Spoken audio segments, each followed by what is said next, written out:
మీ personal interviews మరియు వ్యాపార ప్రకటనల కొరకు ఈ నెంబర్ని సంప్రదించండి. నిన్న జరిగిన అనకాపల్లి జిల్లా అచ్యుతాపురం ఫార్మాసిస్లో జరిగింది. చాలా బాధ కలిగింది. చాలా ఇది రిపీటెడ్గా మొన్న ఒక 3 వీక్స్ బ్యాక్ కూడా ఒక జరిగింది. ఒకళ్ళు ఇద్దరు చనిపోయారు. నేను ఎప్పటికప్పుడు అడుగుతూ ఉన్నాను, ఇది పొల్యూషన్ కంట్రోల్ బోర్డు కింద రాదు. అంటే ఎన్ని ప్రమాదాలు మీ అందరికీ తెలిసిందే.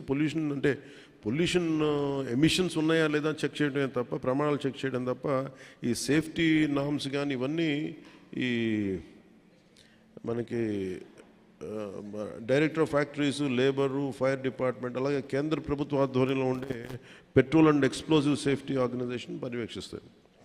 ప్రత్యేకించి ఈ Essentia advance science private limited, ఇది నేను మాట్లాడితే నేను వాళ్ళకి తెలియజేసింది ఏంటంటే, ఇద్దరు ఓనర్స్ ఉన్నారు, ఒకళ్ళు హైదరాబాద్లో ఉన్నారు, అండ్ ఇప్పుడున్న అతనికి మాకు సంబంధం లేదని చెప్పి ఒక కమ్యూనికేషన్ గ్యాప్, వాళ్ళిద్దరి మధ్య గొడవ ఉంది.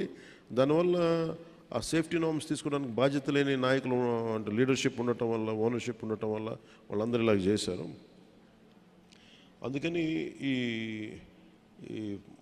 ఒక ఫ్లోర్ నుంచి ఇంకో ఫ్లోర్కి వెళ్ళే దాంట్లో అయితే ఇంకా నాకు తెలిసి వాళ్ళు అనటం, సెకండ్ ఫ్లోర్ నుంచి గ్రౌండ్ ఫ్లోర్కి వచ్చే సాల్వెంట్ ఫస్ట్ ఫ్లోర్లో కొంచెం లీక్ అయ్యి ఆ కరెంటు బోర్డ్స్ ఉంటే వాటికి అయ్యి వేపర్లాగా ఏర్పడి పేలిపోయింది. దాదాపు ప్రమాదంలోనే ఒక 7-8 మంది చనిపోయారు. చాలా దారుణంగా ఉంది, గుర్తుపట్టలేని పరిస్థితులు అని చెప్పాను.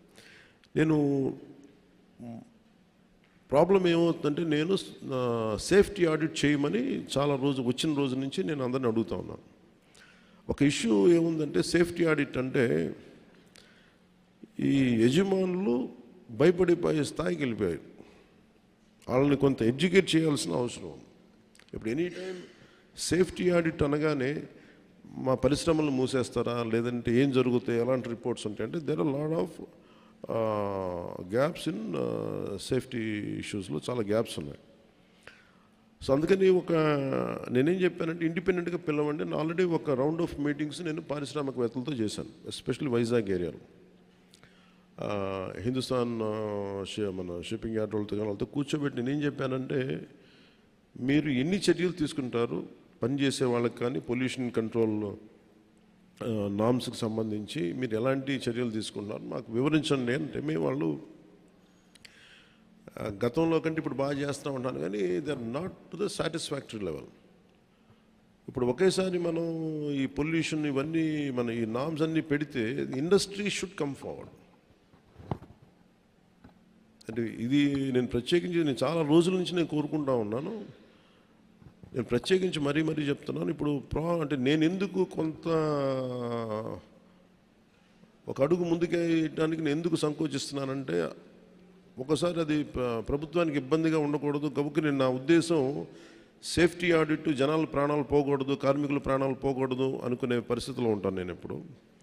అలాంటిది మళ్ళీ ఇలాంటి సేఫ్టీ ఆడిట్ చేస్తే ఉన్న పరిశ్రమలు వెళ్ళిపోతాయి అని చెప్పి ఒక వదంతి ఉంది.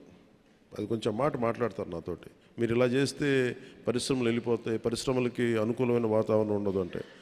నా ఉద్దేశం ఏంటంటే, అది కనీస భద్రత అనేది పరిశ్రమలు ఇవ్వాల్సింది కదా.